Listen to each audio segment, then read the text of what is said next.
Like diamond climbing. But not one.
What's up, people lovers? It is time for another episode of WTF Happened in August 2019. I just got another message. I wasn't thinking what year we have. It was just like a wobbly message that I couldn't really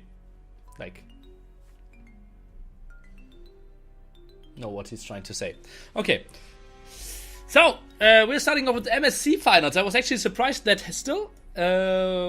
this still happened in August, but yeah, indeed, MSC finals happened there. Mr. Tato against Mr. Yo. It was a $10,000 tournament organized by Mr. Memp. We had all the hybrid maps, and in the end, Mr. Yo won, to the surprise of a lot of people, because Tato was looking pretty sharp. Yo, before that, nice performance against Doubt, and before that, Doubt actually won the Viper, which was probably one of the, biggest surprises of the tournament. Mr. Yo, congratulations, winning, I believe, $4,000 in this one. And overall, a pretty successful tournament. Obviously, we had a lot of shit talk before that. A lot of people didn't like it. But in the end, I would say a pretty nice one there for sure. Then we had Battle for number 2, a tournament that was kind of a tournament to determine who is the second best player in the world. The Viper was not to participate, and Leary, MBL, Tato, and Mr. Yo.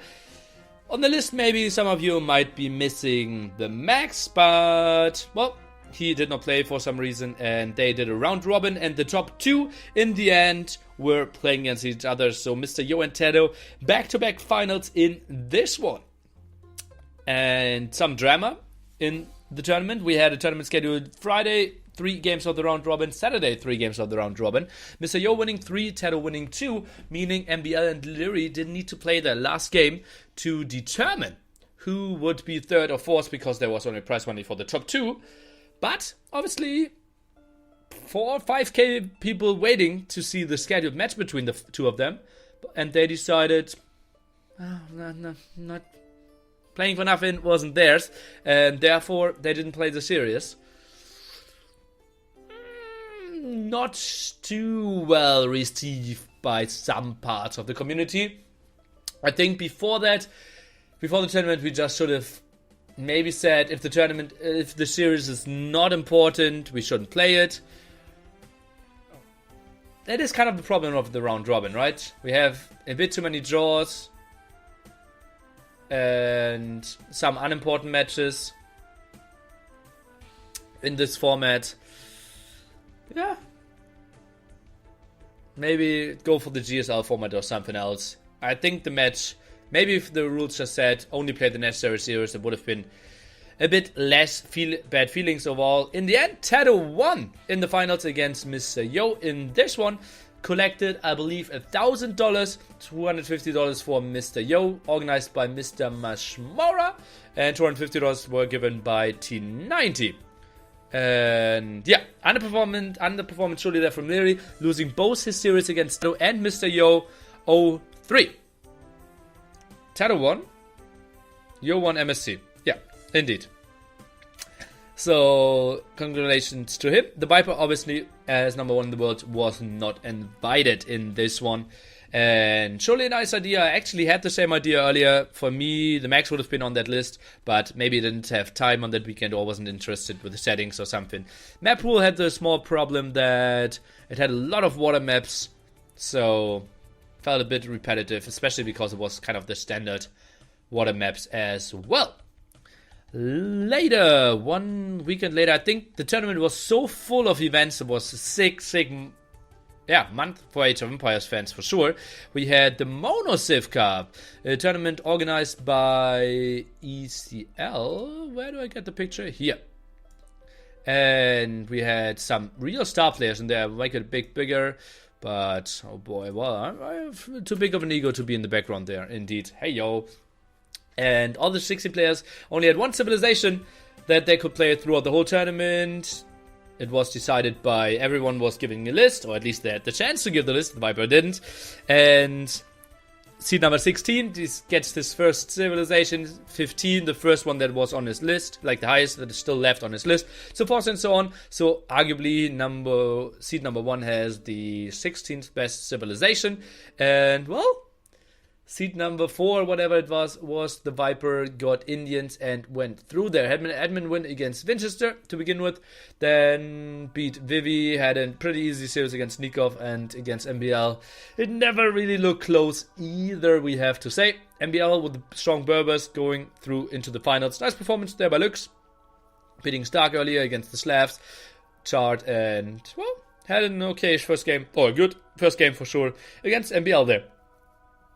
Sivkov taking second place, semi-final place after beating Doubt as well. Was a nice tournament happening over weekend finals. Sadly had to be delayed because the Viper had some personal issues, all taken care of, all good now. And the Viper winning with arguably one of the weaker civilizations. And now obviously a lot of people are saying, Indians are so underrated. And then people are saying, Viper is so underrated. And yeah, I don't know who is right, but yeah, it is very easy to be results oriented here, right? And quote them then. Then we had a beautiful tournament.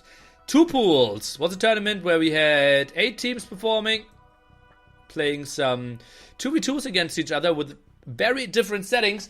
We had 7 civilizations in a best of 7 picked for yourself, 7 civilizations picked by your opponent for you, and then you always had to use one of pool 1 and one of pool 2 to play some games. We had a very high level sign up field, as you can see here. We had Miguel Dugao actually winning against Yo and Tim, which was a big surprise, and in the end MBL, Nikov and Hera, after beating Secret A and after that Secret B, taking the whole cup.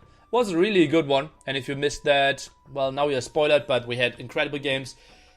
Another good thing was that the maps were really entertaining as well. The big problem with those were, or the draft was really long, right? We had to draft 4 or 6 maps.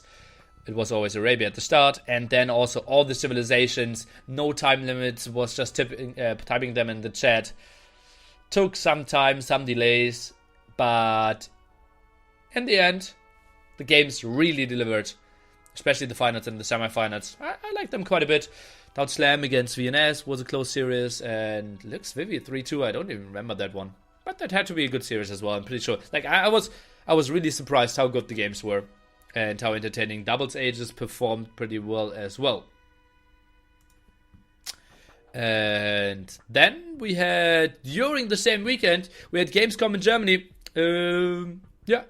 A place where 250,000 people meet to talk about games and trying to look what new games are coming out.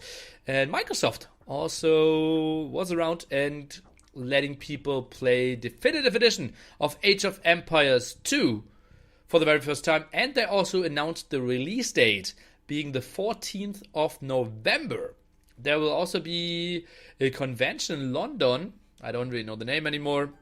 E 2019 or E something, where there will be infos apparently about Age of Empires 4 XO19. Okay. And yeah, November 14th. 14/11? What did I say? I thought I said 14th. And yeah. So whole Age of Empires world, very excited about that, obviously. And then last weekend we had the ECL finals, and there were also 2 DE show matches showing 2 of the civilizations. And yeah, the graphics looked really nice in my opinion, and 2 of the civilizations were shown on the ECL or Escape AoE channel. You will find the VODs of that, or the VODs on their Twitch account. Civilizations obviously are absolutely not balanced. They couldn't show 2 because they were too broken, and I'm not sure if that was the main reason, but it's surely a civilization that is too broken at the moment to not really be too good.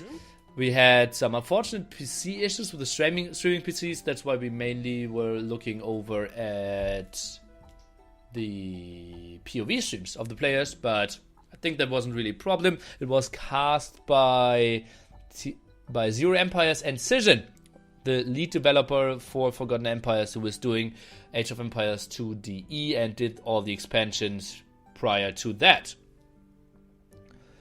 The show match on YouTube as well. Okay, that's awesome. The show match were September 1st. Well, I will still include them. And I also will talk about day 3 of the ECL finals.